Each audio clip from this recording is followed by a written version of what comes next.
ताकतवर नहीं हुआ है, हम कमजोर हुए हैं।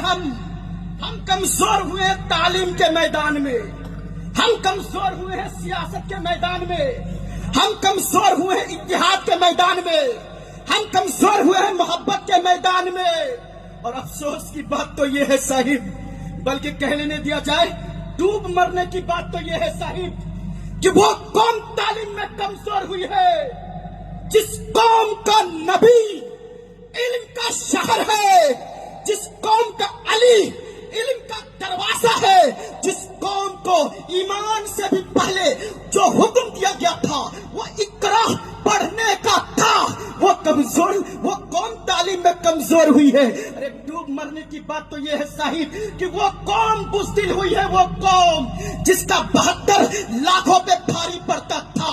अरे डूब मरने की बात तो ये है साहिब कि वो कौम सियासत का शिकार है, जो कौम बनी थी हुकूमत चलाने के लिए, जिस कौम से सियासत जन्म लेती थी।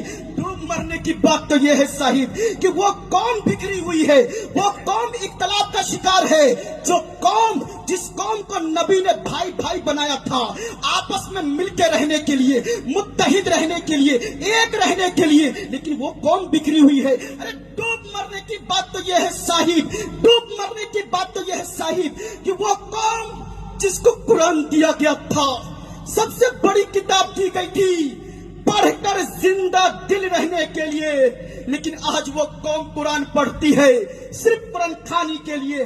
आज वो कौम कुरान पढ़ती है सिर्फ रस्म कुरान खानी के लिए। आज वो कौम कुरान पढ़ती है सिर्फ मुर्दों को सवाब पहुंचाने के लिए। ये सब तरीके मुस्तफा को छोड़ने की वजह से है।